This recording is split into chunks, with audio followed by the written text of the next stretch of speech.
آل history world کے ناظرین، آپ کو ہم ایک بار پھر خوش آمدید کہتے ہیں۔ آج کی ویڈیو میں ہم آپ کے لیے مصر کی داستان لے کر آئے ہیں، جس میں ہم آپ کو مصر کے متعلق تمام باتوں سے آگاہ کریں گے۔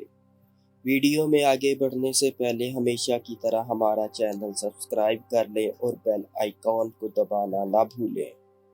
تو ناظرین، مصر کی تاریخ ہمیشہ سے گردش عنواں میں رہی ہے۔ اس ملک پر کسی نہ کسی نے ہمیشہ بادشاہت کی ہے۔ یہ بات تو اور ہے، ہم کسی اور ویڈیو میں اس کے متعلق مکمل بیان کریں گے۔ آج کی ویڈیو میں ہم صرف مصر کے جغرافیہ اور اس میں موجود چیزوں سے آگاہ کریں گے۔ دریائے نیل۔ دریائے نیل کے بغیر پورا مصر ایک صحرا ہو جاتا ہے۔ اس لیے مصر کی سرزمین کے لیے دریائے نیل ایک بہت بڑا جز ہے۔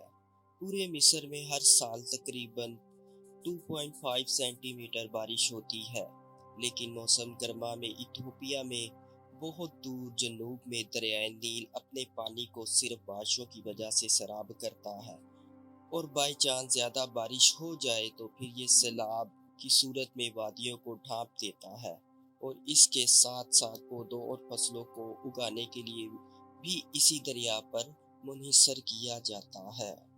مصر کو اکثر دو حصوں میں تقسیم کیا جاتا ہے، جنوب میں بالائی مصر اور شمال میں زیریں مصر۔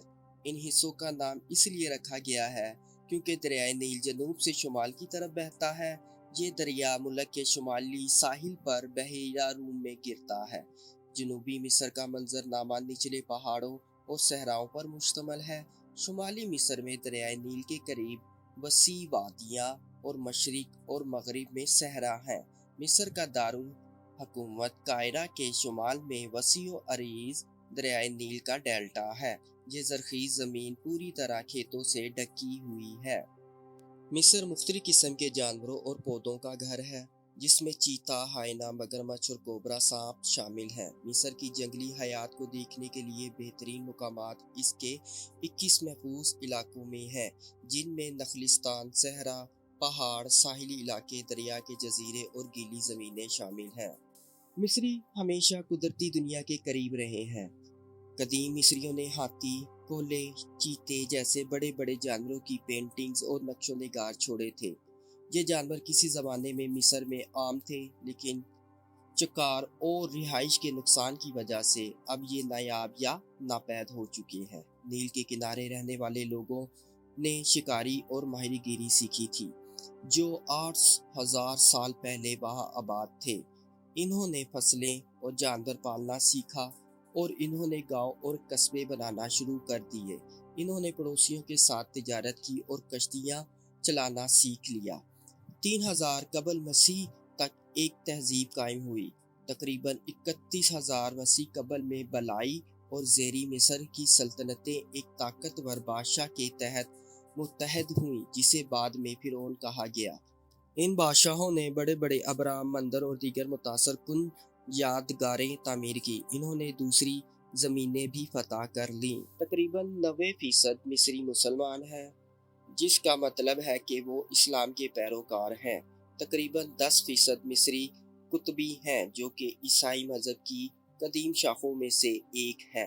مصر کی آبادی تیزی سے بڑھ رہی ہے، اس سے مصر کے مسائل پر دباؤ پڑتا جا رہا ہے، کیونکہ زیادہ تر لوگ دریائے نیل کے کنارے زمین کی ایک تنگ پٹی میں رہتے ہیں۔ مصر میں بچوں کی بہت قدر کی جاتی ہے، خاص طور پر دیہی علاقوں میں، جہاں وہ خاندانی کھیتی باڑی میں مدد کرتے ہیں۔ بچوں سے یہ بھی توقع کی جاتی ہے کہ وہ اپنے بڑھاپے میں اپنے والدین کا خیال رکھیں گے۔ مصر کے جغرافیہ، آبادی، تاریخ اور فوجی طاقت نے اس خطے میں بہت زیادہ اثر انداز کیا ہے۔ مصر ایک جمہوری ریاست ہے، حالانکہ کچھ ناقدین کا دعویٰ ہے کہ یہ صحیح معنوں میں جمہوری نہیں ہے۔ 2005 تک کبھی بھی ایک سے زیادہ صدارتی امیدوار کو ووٹ نہیں دیا گیا۔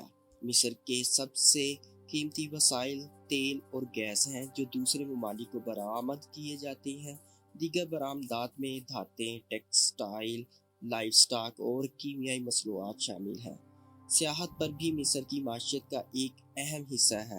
جہاں سیاح مشہور قدیم یادگاروں کو دیکھنے اور ملک کے خوبصورت ساحلوں سے لطف اندوز ہونے کے لیے آتے ہیں۔ اس کے ساتھ ہمیں دے اجازت، اللہ نگہبان۔